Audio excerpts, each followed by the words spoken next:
Is that it? Is that our season over? Because Evanilson is very, very unfortunately injured, and honestly, he's been our best player this season, in my opinion, and I think he's going to be a really, really big loss. The news came out this morning that he's got a broken metatarsal, which is basically in your foot. It's kind of your toe, it's kind of not. Uh, these injuries can be 6 weeks, they can be 3 to 4 months.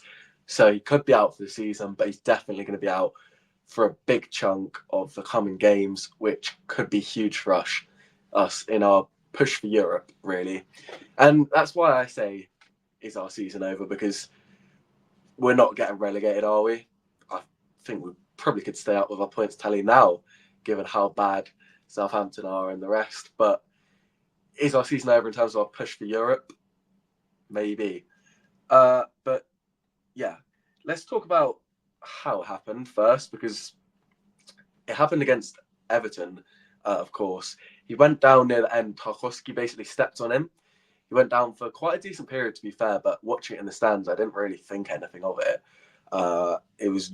I think it was for the free kick that was one that we essentially scored from, with the ball going out to Kirkers and coming back in for Brooks to score it. But I don't think anyone at the time thought, this is going to be a big, big injury. But it has turned out to be, and so unfortunate, because it wasn't really a massive tackle. It was just an unfortunate incident. But we need to move on, and we need to look at who is going to be our replacement striker for the season. And the obvious one is Unal. He's our backup striker. He's come on a lot this season for Evanilson, who often goes off tired, which is kind of why I thought that he wasn't injured against Everton. Uh, Unal is sort of love-hated among our fan base. And my thoughts on Unal are, he's not the same as Evanilson, but he's not bad, and he's just a different player who might just need a different system for us to work in. Uh, he's good at holding up the ball, which I think is really important for our strikers. Solanke was really good at that. Evanilson is really good at that. He's a good finisher. He's good with his head. He's good at free kicks.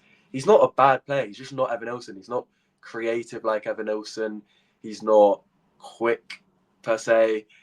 I think the creativity is something we're going to miss from Evanilson. He's not going to create. Unal's not going to create great chances for Semenyo or for Dango or whoever it may be. But I think if we can put the ball on a plate for him, he will put it away.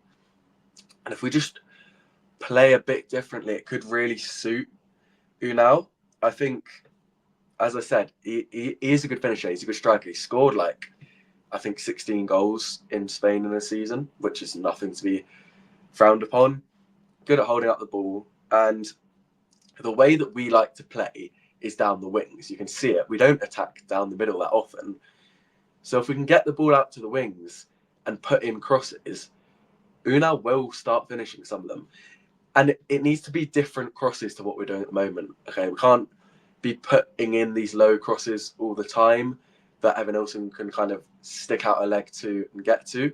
It's going to have to be sort of floated crosses for Unal to be in there in the box and heading it in the back of the net. But I think that's the problem, but also the solution here. Unal is not the same player as Evanilson. That's the problem.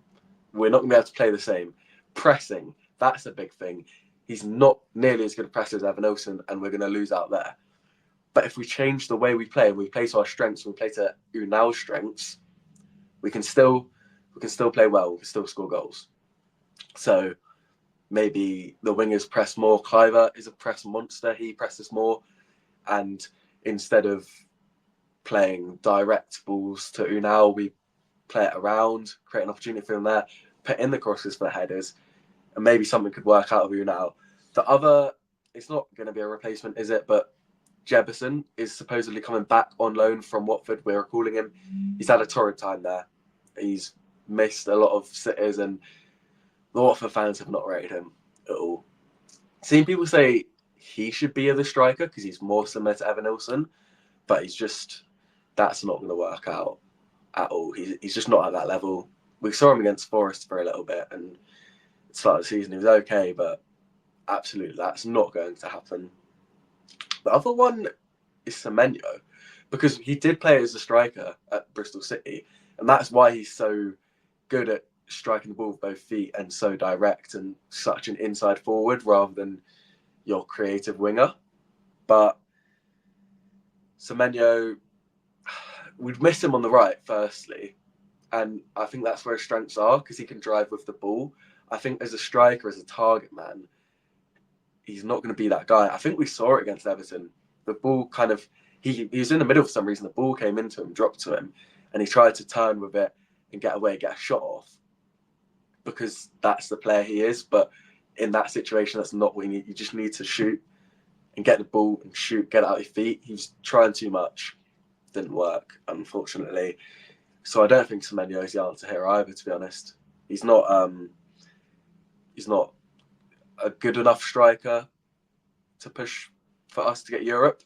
And I think this is kind of relates to why I think Unal is our striker and why I think the season isn't over for Bournemouth. I think we can still push for Europe because Unal is there as a backup for a reason. We bought Unal as a backup for Solanke, thinking if Solanke gets injured, Unal is good enough to be our starting striker. So we need to stick with that. It's the same for Evanilson. We need to stick with Unal because he's a backup for a reason. We brought him in under Iraola, I think, and like there's a reason we brought him in. And he is a good enough striker. He did it in Spain. He's a good enough backup. If he's not here to just sit on the bench, he's here for when this is the perfect scenario for Unal. This is why we have him because Evanilson's got injured and he's going to come in and hopefully do a job for a few weeks. Like I say, he's a good finisher. He's a poacher. We're going to have to play differently, but I think with Enes Unal, we can still get Europe. He'll score enough goals. He'll score goals like the one he scored against Sheffield United last season to equalise, where he's just there in the box, a fox in the box per se. Yes, we're gonna have to play differently, but it can work. And I think we need to trust in Iraola because how many times have we maybe doubted him and he's done something weird, radical, and it's worked, it's come off? How many times have we had injuries this season and it doesn't matter because whoever he puts in to replace them, it works. Our squad, I think, is not that good, but Iraola makes them good. Iraola has made Ryan Christie sensational. Iraola should make Unal good enough to score goals and keep us in this. And I said this about Solanke. We were losing Solanke. I was like, no, we're finished. Solanke's so good. Solanke is pivotal to our system. He's perfect to our system. The hold-up play, the build-up play, everything. He's perfect. I thought we were going to really struggle this season. Evanilson's come in to Iraola's system and done really well. And I think that's the key. Iraola is the key. Unal is going to come into our system. He's going to, under Iraola, do the job and score goals. And the season is not over for AFC Bournemouth, in my opinion. Let me know in the comments. Should we go out? Should we go and buy a new striker? Or are we okay? Is Unal good enough? Can we still push for Europe with Evanilson out? Let me know in the comments. Leave a like, subscribe, and I'll catch you guys later.